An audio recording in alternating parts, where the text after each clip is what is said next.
Bien le bonjour et bienvenue dans cette nouvelle vidéo où on s'intéresse aux mystères non résolus. Il y a un subreddit, c'est le site sur lequel je me trouve. C'est en anglais, j'ai fait une traduction pour pas avoir à vous traduire comme ça en direct. Euh, mais sans plus de blabla, c'est parti. J'ai déjà fait une vidéo à ce sujet si vous l'avez pas encore vu. Le premier post qui m'a attiré, et il se fait que ça a été posté il y a récemment, là, 17 h, c'est le boucher de Mons. Et comme je suis belge, évidemment, Mons, ça m'a tout de suite sauté aux yeux, donc je connaissais l'histoire de nom, mais je ne sais pas exactement de quoi ça parle, enfin quels sont les détails de cette affaire. Donc sans plus de blabla, on y va. Le boucher de Mons était un tueur en série qui a sévi à Mons, en Belgique, de 96 à 97. Et moi je suis de 96 en plus, c'est mon année de naissance. Les meurtres d'au moins 5 victimes n'ont jamais été résolus et l'auteur n'a jamais été identifié. Les 3 premières victimes ont disparu en 96. Toutes les 3 vivaient en marge de la société. Au départ, les médias se sont peu intéressés à ces disparitions. Ce n'est qu'après la découverte de restes humains et la disparition de 2 autres femmes en 97 que l'enquête a pris de l'ampleur. La police belge a bénéficié du soutien du FBI durant l'enquête. Le FBI, c'est dire l'ampleur du truc, c'est lunaire. Le 22 mars 1997, lors d'une patrouille à cheval, l'agent de police Olivier Mott découvrit par hasard plusieurs sacs poubelles contenant des restes humains. Pensant d'abord à des dépôts sauvages, il remarqua une main ensanglantée qui dépassait de l'an 2. C'est fou, ça fait tellement scénario de film parce qu'évidemment, des sacs poubelles un peu partout comme ça, bon, on peut se dire des dépôts sauvages, mais le fait de voir vraiment le détail d'une main ensanglantée qui dépasse, on se dit c'est une mise en scène, c'est pas possible, ça fait tellement film, tellement scène d'introduction d'un film policier, quoi, c'est fou. Plus tard, la police découvrit d'autres sacs contenant des restes humains dans les environs de Mons. Au total, 37 restes humains appartenant aux 5 victimes furent retrouvés. Vous imaginez 37 restes humains sur 5 victimes. Ils ont vraiment été démembrés, tout simplement, et éparpillés, vraiment comme ça, c'est horrible. De nombreuses rumeurs circulent selon lesquelles le boucher de Mons pourrait être Claudie Pierret, également connu sous le nom du monstre de Waasland, du Waasland, un homme qui a commis 2 meurtres à peu près à la même période. Cependant, Pierret a assassiné 2 femmes qu'il connaissait personnellement et n'avait aucun lien évident avec la région de Mons, ce qui rend cette hypothèse moins probable. Une autre différence importante réside dans la méthode employée. Pierret mutilait ses victimes, mais ses actes semblaient plus impulsifs et motivés par des pulsions sexuelles sadiques. Il n'y a rien qui va, évidemment. Les mutilations du boucher de Mons paraissaient plus précises et visaient probablement à rendre l'identification plus difficile, d'autant plus que des morceaux de corps de plusieurs victimes étaient souvent regroupés dans un même sac poubelle. Ces sacs étaient déposés à des endroits soigneusement choisis, comme la rivière Aisne, la Haine, le long du chemin de l'inquiétude. Mais c'est horrible ces noms! La rivière de la haine, le chemin de l'inquiétude, bah tu m'étonnes qu'il a choisi ces lieux pour déposer ses sacs, mais c'est affreux. Je vous dis, ça fait trop film, ça a l'air mais surréaliste en fait, ça a l'air tellement trop gros, c'est fou. Et donc le long du chemin de l'inquiétude, et au carrefour de la rue du dépôt, de la rue du Jambe et du quai des otages. Mais c'est pas possible. Mais les noms. Il a déposé ses sacs dans la rue du dépôt, rue du Jambe, certainement qu'ils ont trouvé des jambes aussi, quai des otages, mais c'est quoi tous ces noms? C'est quoi cette zone? C'est quoi ce quartier? Enfin, j'imagine que c'est des coins dispersés, mais c'est quoi ces noms? Ça a l'air surréaliste, je vous jure, c'est fou. Il y a que moi que ça choque. Avec le peu d'indices disponibles, un profileur du FBI a fini par établir le profil du tueur. Il concluait clairement qu'il n'était ni boucher ni chirurgien, contrairement aux soupçons initiaux. Le démembrement était rudimentaire. Sur l'un des fémurs retrouvés, le tueur a dû scier à 3 endroits différents avant de trouver le bon point d'impact. Le profil suggérait qu'il avait probablement une quarantaine d'années, vivait seul dans une maison spacieuse où il pouvait agir sans être dérangé, possédait une voiture et connaissait bien les environs. Ces informations furent cependant d'une aide peu concrète pour les enquêteurs, car chaque village comptait une dizaine d'hommes correspondant à cette description, moi j'avoue. De plus, l'enquête, baptisée Corpus, du latin corps, était loin d'être un modèle de conduite pour une enquête pour meurtre. Des preuves précieuses ont disparu, les enquêtes de voisinage ont été menées trop tard et de manière trop superficielle, et même le médecin légiste a commis de graves erreurs. Ouah, il y a vraiment rien qui va dans cette affaire. C'est fou. Après, je me dis comment ils ont pu déterminer qu'il avait une quarantaine d'années. Et d'autres choses aussi, mais vraiment la quarantaine d'années, je me dis c'est quoi le critère?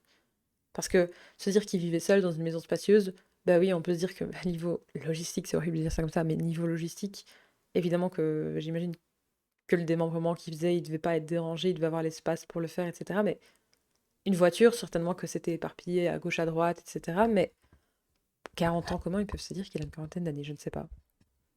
Après, ils peuvent se dire aussi que c'est pas un professionnel, genre un médecin légiste, boucher, etc. Parce que, comme ils se sont dit, il s'y reprend plusieurs fois pour faire ce qu'il fait. Mais ouais, c'est fou. C'est dégueulasse. Lorsque la FBI a alerté le groupe de travail de Corpus Christi, l'alerte a été immédiate à Mons. Un homme du nom de Smailj Tulia, qui utilisait plusieurs pseudonymes, a été considéré comme un suspect potentiel. À la fin des années 80, Tulja a assassiné sa compagne, Mary Beale, une riche veuve de 61 ans à Brooklyn. Il a démembré un corps, caché une partie des restes sous le plancher de sa maison et jeté le reste dans des sacs poubelles avant de vider ses comptes bancaires et de disparaître sans laisser de traces. Ce Monténégrin de 67 ans s'est ensuite enfui, selon les enquêteurs américains, en Belgique et s'est installé dans la région de Mons, sous une fausse identité. C'était précisément à cette époque que le tueur en série de Mons sévissait. Après son installation en Albanie, 2 femmes assassinées et démembrées furent découvertes en 2006. Ça fait beaucoup là, non? La police albanaise sollicita l'assistance du Bureau régional de sécurité de l'ambassade américaine, qui, en coordination avec le FBI, déclencha une série d'événements. Ok, je comprends mieux du coup l'implication du FBI, d'où ça peut partir, parce que ça me semblait assez décousu. Si ces meurtres n'aboutirent pas à l'élucidation des crimes albanais, ils permirent néanmoins d'établir un lien entre la police de New York, l'enquête du FBI et l'arrestation de Tulja Djurlic au Monténégro en 2007 par les autorités locales. Le Monténégro venait de proclamer son indépendance en 2006 et n'avait pas encore signé de traité d'extradition avec les États-Unis. Jugé pour le meurtre de Bill à New York, il fut reconnu coupable en juin 2010 et condamné à 12 ans de prison quelques semaines plus tard. Tulja mourut en 2012 sans jamais avoir été traduit en justice pour les meurtres de Mons. Waouh! Personne ne sait si le boucher de Mons est encore en vie. Qui était-il vraiment? Pourquoi a-t-il cessé ses agissements après son 5e meurtre en 97? Pourquoi ciblait-il uniquement des femmes marginalisées? Autant de questions qui resteront peut-être jamais sans réponse, à jamais sans réponse, à moins que quelqu'un ne se décide enfin à parler. Cette affaire non résolue, la plus ancienne de Belgique, ah bon, pourrait encore être élucidée. L'espoir demeure car l'enquête ne sera pas classée en 2027. Mais moi, j'avais en tête une autre histoire, un autre cas. C'est les tueries du Brabant. Et je me disais, ah bon, ça me semblait plus vieux que ça, mais peut-être pas. Hein. Faudrait revoir les dates. Mais ouais, c'est fou cette histoire. Parce que du coup, oui, on ne saura jamais. Lui, ça aurait pu concorder avec les différents éléments, mais on le saura jamais. C'est ouf. Surtout si les meurtres en plus s'arrêtent après. Bah non, attendez. Ouais, je sais pas. Les meurtres se sont arrêtés assez vite en fait, donc. Ouais, pourquoi? Je ne sais pas. Tu me sembles une suspecte très sérieuse. En effet, j'ai une autre théorie concernant la base de l'OTAN à Mons. Il y aurait un groupe de tueurs américains qui utilisaient les mêmes méthodes pour démembrer leurs victimes et qui faisaient partie de l'armée américaine au moment des massacres. Voilà, c'est quoi le... Là, ça me semble lunaire, ça part un peu dans des directions éloignées. Je vois pas en fait d'où ça sort. Alors, Israel Case présente de fortes similitudes avec Robert Lee Yates, notamment en ce qui concerne la planification, la préparation et la mobilité. Ce dernier avait un profil de victime similaire et tout comme Case, le boucher n'a pas tué impulsivement. Michel Fourniret est également un nom intéressant à considérer dans le cadre de cette théorie. Cependant, les preuves sont minimes et il s'agit simplement d'une hypothèse qui m'est venue à l'esprit lors de mes recherches. Et Fourniret, j'ai pas l'impression que c'est la même démarche. Je sais pas, il faudrait voir. Évidemment, tout le monde connaît ce nom. Mais pourquoi pas un jour creuser ça aussi à travers une vidéo. Alors, affaire très intéressante et très triste. Je suis néerlandais et donc assez au courant de beaucoup d'événements, notamment des affaires criminelles très médiatisées qui se sont déroulées récemment en Belgique, car l'actualité belge est souvent reliée ici. Je ne cherche pas à me vanter. Mais je crois que je n'avais jamais entendu parler de cette affaire auparavant. Ce qui me frappe le plus, c'est le dépôt des restes humains démembrés à des endroits précis. Ces endroits précis. Un détail macabre et sordide digne d'un film de tueur en série. Mais exactement. C'est ouf parce que ça peut pas être un hasard le nom des endroits où il a déposé des membres, etc. Ah non, ça peut pas. C'est vraiment trop glauque. Ça me semble tellement bizarre. Bref, je reprends. J'espère que l'affaire finira par être résolue, mais comme l'a souligné l'auteur du message initial, des aveux ou des preuves concrètes que Tulja était bien le coupable, comme ces preuves pourraient être découvertes, je l'ignore. Comment ces preuves pourraient être découvertes, je l'ignore, représentent probablement le seul espoir pour les proches des victimes, car l'enquête a été bâclée. C'est tragique. Pouf! Alors oui, la scène criminelle belge est dingue pour un si petit pays, de Ben de Vannivel, Dutroux, Orion, et le pire, c'est que le système judiciaire est pourri parce qu'on perd toujours des preuves. Ça, c'est un vrai problème. L'affaire de Ben de Van Nijvel, je ne connais pas du tout. Et l'affaire non résolue la plus dingue que je connaisse. Je vais probablement écrire un article sur ce sujet prochainement. Donc j'espère qu'on aura qui va vraiment faire un post là-dessus parce que je connais pas du tout cette histoire. Le fait de jeter 37 morceaux de corps dans des sacs poubelles à proximité immédiate de la ville laisse supposer qu'il avait accès à de grands sacs industriels, probablement grâce à un emploi dans la gestion des déchets et la construction. Oh, en vrai. On soupçonne qu'il a acheté de nombreux sacs lors d'une grande vente quelque part. Ah. Sur l'un des sacs était écrit Humanteknok, qui est une ville côtière située à environ 2 heures de route de tous les endroits où il abandonne les sacs. Ok. J'ai vécu à Mons de 93 à 94 et je n'avais jamais entendu parler de cette affaire. Article fascinant et choquant. Je partage l'avis de Tatata. Tulia semble être un suspect sérieux. Ah, moi j'avais mis tu sembles être un suspect sérieux. Je pense que c'est une blague, mais non, Tulja. Ok. Je ne suis pas certain de la chronologie des faits, mais quant à savoir pourquoi ils ciblaient des femmes marginalisées, il me semble évident que leur disparition passerait inaperçue. Et c'est ça aussi. Malheureusement, quand les victimes, c'est des personnes qui vivent un peu plus en marge de la société, ben, les médias s'y intéressent moins. C'est des personnes qui n'ont pas forcément un entourage pour s'inquiéter directement de leur disparition. Donc c'est peut-être des cibles faciles, effectivement. Mon Dieu. Là, je vois toutes les histoires. Mais les gars, les Delphi Murders, j'avais déjà entendu parler. Maura Murray, je trouve que c'est une histoire, mais tellement. Donc c'est ici, hein, je regarde le petit côté ici. Mais Maura Murray, c'est une histoire qui m'a tellement. Qui m'intrigue tellement aussi. Je me dis, oui, il faudra en faire une vidéo aussi. Pour voir un petit peu les pistes Reddit, parce que c'est une histoire qui date aussi un peu.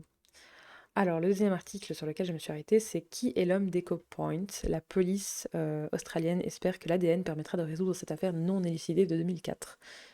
Et je ne sais pas, est-ce que ça reparle? J'ai pas l'impression que ça retrace l'histoire en fait. Si, c'est peut-être une histoire courte. On va lire, on verra bien.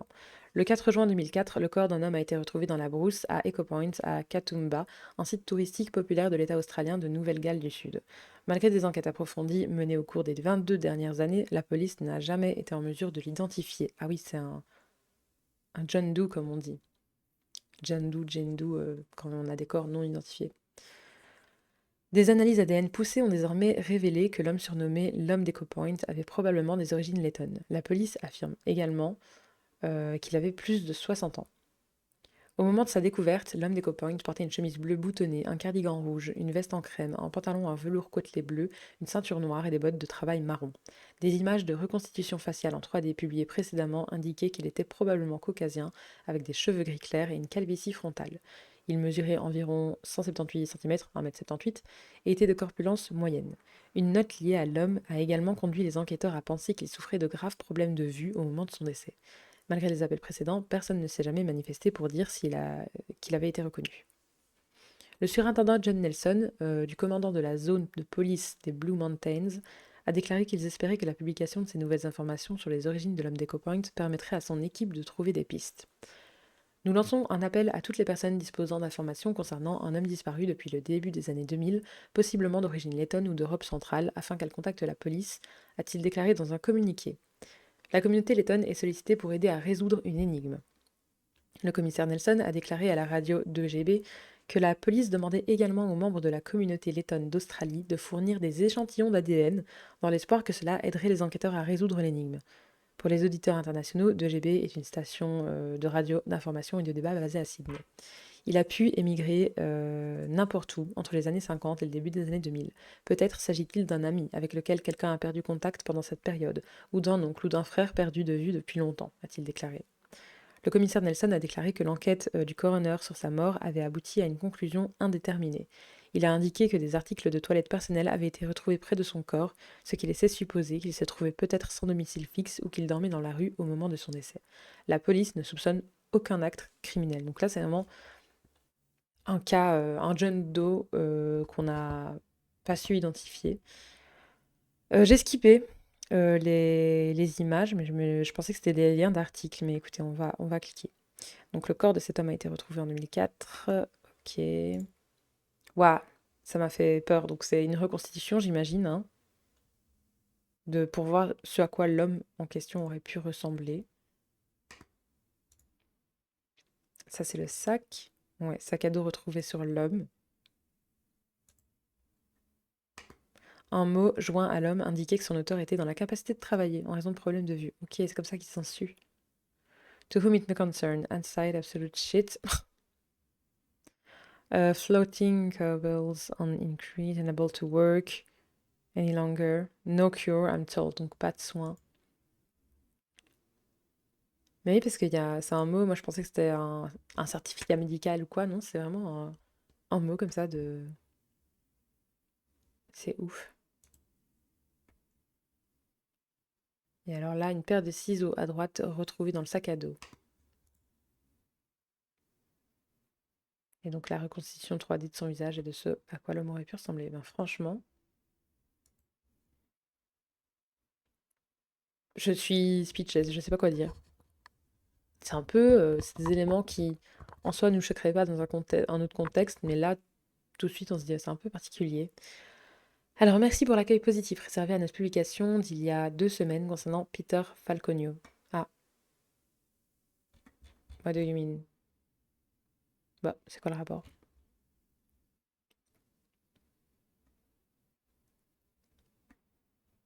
Ok, alors je n'en avais jamais entendu parler, même si j'habite dans le même état. Ses origines lettonnes et son âge me font me demander s'il a émigré en Australie pour travailler sur le projet hydroélectrique des Snowy Mountains. Je n'en sais pas grand-chose, mais il y avait l'idée que de nombreux migrants originaires de pays de l'Europe de l'Est étaient venus travailler dans le cadre de ce programme. Alors, ma mère est née au camp de migrants de Koura après la Seconde Guerre mondiale, suite à l'arrivée de sa famille en Pologne. Je trouve que la situation est similaire à celle de cette personne qui envisage de s'installer à Snow Hydro après avoir quitté le camp. Après une rapide recherche, et donc là, elle fait une citation, après la guerre, les immigrants européens et les personnes déplacées ont été temporairement hébergés au camp de migrants de Cobra avant que beaucoup ne trouvent un emploi dans la région, une partie importante d'entre eux rejoignant plus tard l'immense main-d'œuvre chargée de construire le complexe hydroélectrique des Snowy Mountains. Migration d'avant-guerre et le Snowy Scheme, le centre de Cobra, en activité à la fin des années 40 et dans les années 50, le camp de migrants de Cobra a traité des milliers de nouveaux arrivants provenant de plus de 27 pays européens déchirés par la guerre. Waouh! La main-d'œuvre du Snowy Mountains. Entre 49 et 74, environ 100 000 personnes ont travaillé dans le cadre du projet Snowy Mountain Scheme, dont environ 65% étaient des migrants européens qui transitaient par les centres de rétention et des camps régionaux pour effectuer des travaux forcés dans les Alpes. Waouh! Ça aussi, c'est possible et c'est peut-être ça aussi qui rend le corps difficile à identifier. Je sais pas. Ah, un message de ma tante. Je crois que je n'avais jamais entendu parler de son affaire non plus, même si j'habite en Nouvelle-Galles du Sud. Sans vouloir poser la question évidente, sait-on s'ils ont essayé de faire passer le message en Lettonie même? Ah, c'est vrai que ce serait une bonne question en vrai. Si c'est quelqu'un qui a migré depuis la Lettonie, peut-être que directement au pays, il y a des gens qui sont plus capables d'apporter des réponses. Même s'il semble probable qu'il ait émigré beaucoup plus jeune, il est possible qu'un frère, une sœur, un cousin ou quelqu'un d'autre là-bas ait su que leurs proches avaient cessé de donner de ses nouvelles ou ait reconnu la reconstitution ultérieure. S'il ne soupçonne pas d'acte criminel, est-ce une chute ou une mort d'hypothermie? Il fait froid là-haut. Ah oui, parce que c'est vrai, du coup, l'article là, il parle pas du tout de la cause de décès. Donc franchement, allez savoir. Ce genre de remarque sonne très australien pour dire que quelque chose est absolument nul. Soit il est en Australie depuis un certain temps, soit quelqu'un d'australien se souciait suffisamment de lui pour écrire ça. Ah, il parle certainement de la note qui dit qu'il a vraiment de graves problèmes de vue et qu'il est incapable de travailler. Alors, je suis abonnée à ce subreddit en anglais, mais d'autres seraient mieux placés pour déterminer si votre message nécessite des précisions supplémentaires. Ok, oui. Ok, donc là, il y a un autre subreddit qui est vraiment dédié, j'imagine, au cas de corps retrouvés mais non identifiés. Grateful Doe. Ok, donc là, c'est encore tout à fait autre chose, mais ça pourrait être intéressant aussi de s'arrêter là-dessus. Alors je me demandais, les corps flottants du vitré peuvent-ils vraiment obstruer la vue à ce point? Donc là, on parle à nouveau de ces problèmes de vue. Et la réponse est oui. Il existe une affection très rare et plus grave appelée synchisis scintillans, qui est essentiellement constituée de corps flottants du vitré composé de différents matériaux. C'est aussi une traduction de l'anglais au français fait par Google, donc peut-être c'est pas optimal. Malheureusement, les traitements physiques pour ces affections datent tous d'après 2004 ou du moins. Il semble donc tout est cohérent. Il est intéressant de noter qu'il existe également un traitement psychologique qui, en effet, apprend aux patients à ignorer les corps flottants. Ah waouh! En tout cas, on en apprend des choses, mais on va s'intéresser au dernier commentaire avant d'arrêter cette vidéo. Il a peut-être des origines lettonnes, mais c'est un Australien. Ce style d'écriture, le sac à dos du surfeur et le paquet de bière Winnie Blues, alors qu'il est retrouvé en tenue de travail, c'est typiquement australien. Je n'arrive pas à comprendre pourquoi un homme qui ne voit pas bien serait là-haut. C'est vrai. Ce serait très dangereux et il pourrait facilement tomber de la falaise, même s'il est à des barrières. Il faudrait donc les escalader volontairement, ou quitter le sentier principal et trébucher dans le vide. Je me demande s'il a pris le train et marché jusqu'à cet endroit avant de se suicider. S'il a conduit, on retrouverait sa voiture assez vite, c'est un coin tranquille. Ou alors, s'il était du coin, quelqu'un aurait remarqué sa disparition. La ville était plus petite à l'époque. Echo Point est un site touristique magnifique et réputé, avec une belle vue sur les montagnes. Je suis sûre qu'il y est déjà allé, peut-être a-t-il choisi cet endroit pour mettre fin à ses jours. Oh, c'est vrai que j'ai même pas réfléchi, mais que puisque l'hypothèse criminelle est éliminée, est-ce que c'est un accident, mais est-ce que c'est un acte volontaire aussi?